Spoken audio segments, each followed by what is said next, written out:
मेरे प्यारे बच्चों, देश विदेश से सुनने वाले सभी बच्चों को एशिया सेंटर की तरफ से शुभकामनाएं। आज डेट है 13/1/2026। क्लास 9th है। बिहार बोर्ड परीक्षा 2026। 100% महत्वपूर्ण प्रश्न है। अध्याय 5 है संसदीय लोकतंत्र की संस्थाएं। इससे पहले हम लोग कुछ शायरी, मोटिवेशनल शायरी पढ़ेंगे। सपने वो नहीं जो हम सोते समय देखते हैं, सपने वो नहीं हम जो सोते समय देखते हैं, सपने वह है जो हमें सोने नहीं देते, सपने वह है जो हमें सोने नहीं देते। या मोटिवेशनल शायरी के APJ Abdul Kalam, missile man of India, जो भारत के राष्ट्रपति बने हैं और मिसाइल मैन ऑफ इंडिया भी बने हैं। और ये बहुत प्रसिद्ध व्यक्ति है, भारत के बहुत फेमस व्यक्ति हैं जिसने इस शायरी को दिया है। तो आज जो हम संसदीय लोकतंत्र पढ़ेंगे, इससे पहले हम पढ़े थे लोकतंत्र। लोकतंत्र में जनता का ही शासन होता है, जो जनता की पूरी तरह से भूमिका होती है, 100% भूमिका होती है सरकार का, सरकार बनाने का, सरकार चेंज करने का। पूरा जिम्मेदारी जो लोकतंत्र में होता है उससे हट करके कुछ अलग होगा संसदीय लोकतंत्र की संस्थाएं। हमारे देश में विभिन्न प्रकार की संस्थाएं हैं। पहला हो गया सरकारी, दूसरा हो गया गैर सरकारी, गैर सरकारी, और तीसरा हो गया अर्ध सरकारी, अर्ध सरकारी। सरकारी जो हमारी संस्थाएं हैं, इसमें 100% सरकार का स्वामित्व होता है, सरकार का स्वामित्व होता है, स्वामित्व होता है। जब हमारे संविधान बन रहे थे देश में, तो उसमें सरकार की जितनी भी संस्थाएं थे जिसमें सरकार का 100% स्वामित्व था, उसको संवैधानिक दर्जा संवैधानिक दर्जा उसे प्रदान कर दिया गया। जैसे कि सरकारी संस्था में आते हैं, सरकारी संस्थाएं हमारे यहाँ है, जैसे राष्ट्रपति,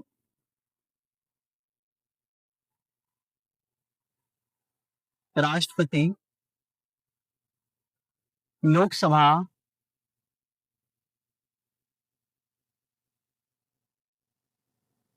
राज्यसभा,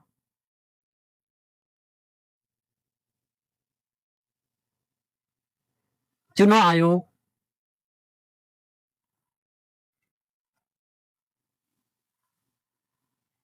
चुनाव आयोग,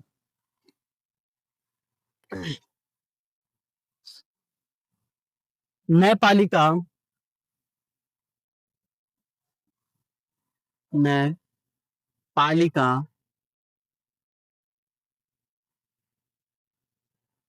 विधानमंडल, विधानमंडल,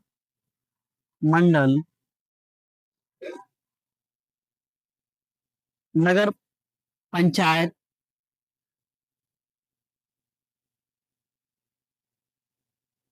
पंचायत, नगर निगम।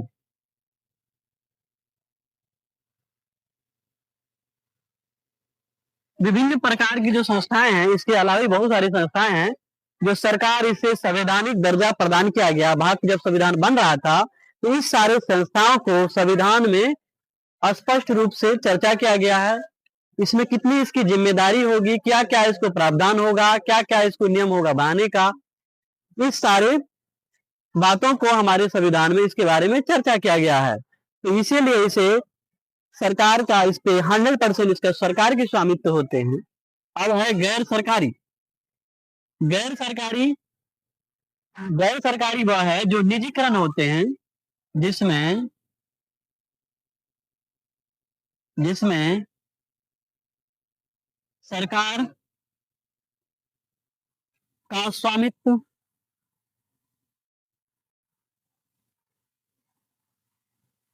स्वामित्व नहीं होता है, होता है, और सरकार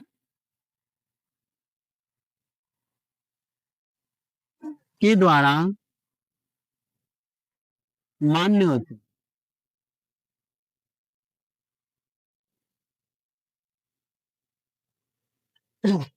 गैर सरकारी जो है, ये सरकार सरकार जिसमें सरकार का स्वामित्व नहीं होता है, लेकिन सरकार के द्वारा मान्य होते हैं, जिसको बोलते हैं रजिस्टर्ड।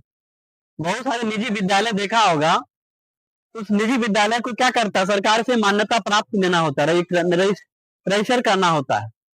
ठीक है, तो उसमें सरकार का स्वामित्व उस पर नहीं होता है, उसमें एक किसी गैर व्यक्ति के द्वारा उस संस्थाएं को चलाई जाती है। जब हमारा संविधान देश का बन रहा था, तो उस समय गैर सरकारी संस्थान के बारे में चर्चा नहीं किया गया था कि इसकी जिम्मेदारी, इसकी कार्य की भूमिका, इसकी कार्य प्रगति, इसके कितने अधिकार होंगे, क्या क्या हमारे देश के लिए कर सकते हैं, इसकी क्या जिम्मेदारी होगी, इसके बारे में हमारे संविधान में चर्चा नहीं किया गया था। जब हमारा देश का संविधान लागू हो गया, तब हमारी जनता, जिस प्रकार से हमारे देश आधुनिकीकरण की ओर आगे बढ़ रहा था, तो सरकार को जरूरत पड़ा कि हमारे देश के आधुनिकीकरण में इस गैर सरकारी संस्थाएं की बहुत महत्वपूर्ण रूप से जरूरत है। तब हमारे विधानमंडल के द्वारा, हमारी सरकार के द्वारा संविधान में एक संशोधन करके और विभिन्न प्रकार के संशोधन करके उस गैर सरकारी संस्थान की जिम्मेदारी को हमारे संविधान में शामिल कर दिया गया, जिस संस्थान का नाम है मानवाधिकार आयोग। मानवाधिकार आयोग।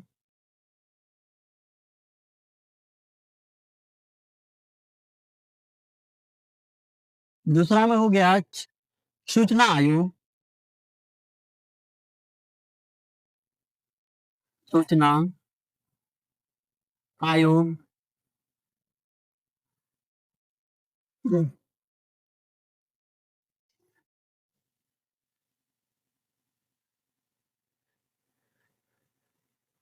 राष्ट्रीय महिला आयोग।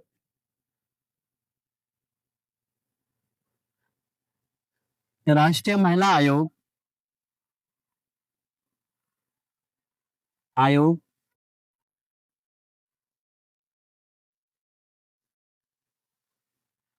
राष्ट्रीय विकास परिषद।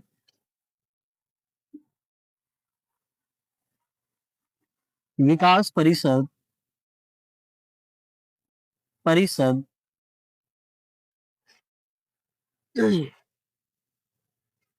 राष्ट्रीय विकास परिषद। राज्य बाल अधिकार संरक्षण। बाल अधिकार संरक्षण। ये सारे संस्थाएं जो है,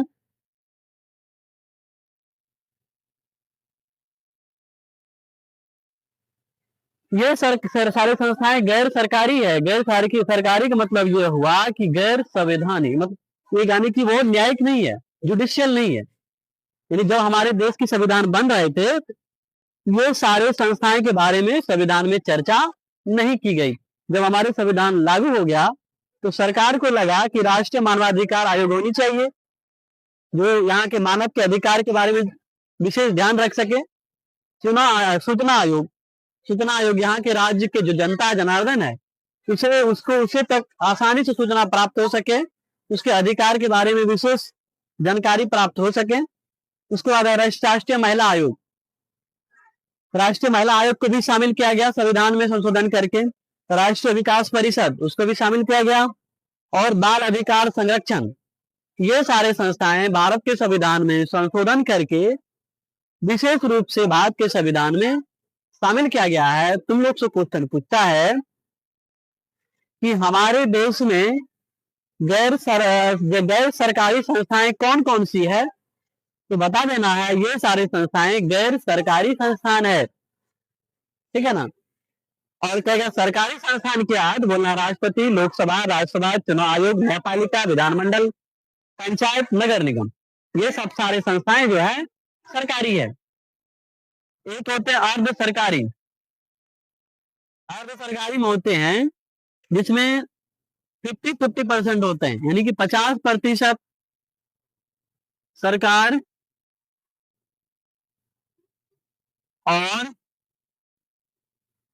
50% कंपनी, 50% अन्य संस्थाएं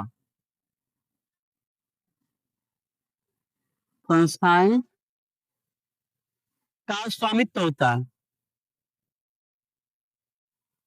मित्व होता है। ठीक है, इसमें कुछ और भी बताना है। ठीक है, जैसे राष्ट्रीय मानवाधिकार आयोग है, तो राष्ट्रीय मानवाधिकार आयोग, यदि तुम राष्ट्रीय मानवाधिकार आयोग से कोई अपने अधिकार के बारे में कुछ वर्णन किया है, तो राष्ट्रीय मानवाधिकार आयोग सरकार से डायरेक्ट पूछेंगे कि आपने यह बताइए कि आप इस मानव का जो अधिकार छीना गया है, इसके अधिकार को खत्म कर दिया गया है, तो आप इसके बारे में आप क्या, इसका जिम्मेदार किसको मानते हैं? तो सरकार इसमें जानकारी देने के लिए बाध्य नहीं है कि वो जानकारी देंगे। सरकार को यदि लगेगा कि इस व्यक्ति के मानव के अधिकार, मूल अधिकार से संबंधित है, इसका जो अधिकार हनन किया गया है वो उसका मूल अधिकार से संबंधित है, तो सरकार उसे जानकारी देंगे, इस आयोग को या तो जानकारी नहीं देंगे। ठीक है, तो आज सरकारी 50% सरकार का स्वामित्व होगा और 50% अन्य संस्थाएं का स्वामित्व होगा। ठीक है, तो इसमें क्या होता है, इसमें कौन कौन सी संस्थाएं होंगे? हमारे बहुत सारे औद्योगिक क्षेत्र हैं। देश के विकास के लिए, देश के विकास के लिए बहुत सारे औद्योगिक संस्थाएं हैं, संस्थाएं हैं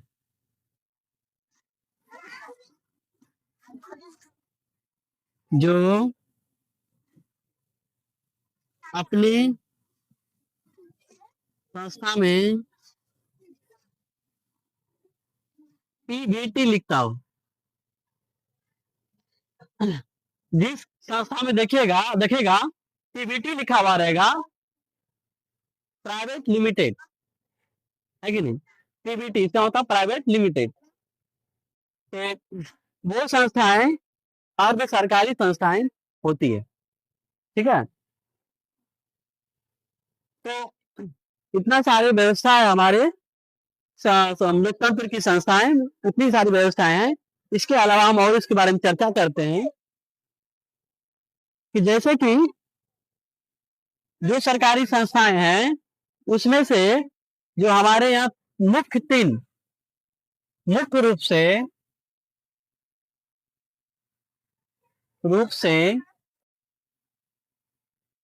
तीन प्रकार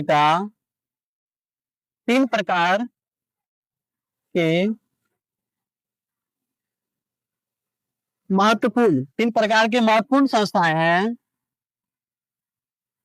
महत्वपूर्ण संस्थाएं हैं। पहला हो गया विधायिका,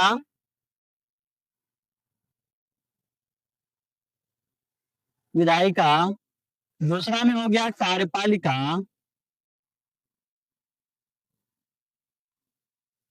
और तीसरा में हो गया न्यायपालिका।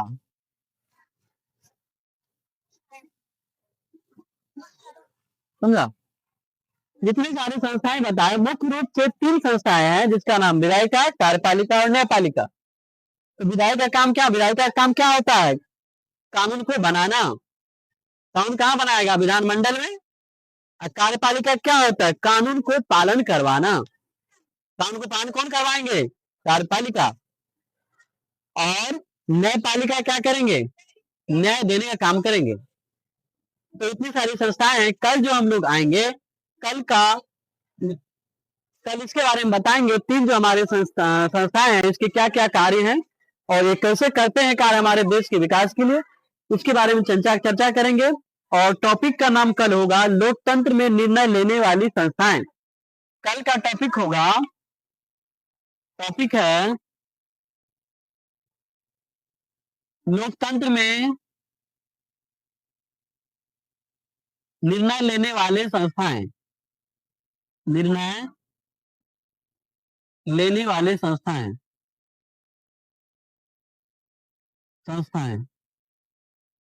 तो तुम लोग क्या करेगा, इस चीज को पढ़ के आएगा।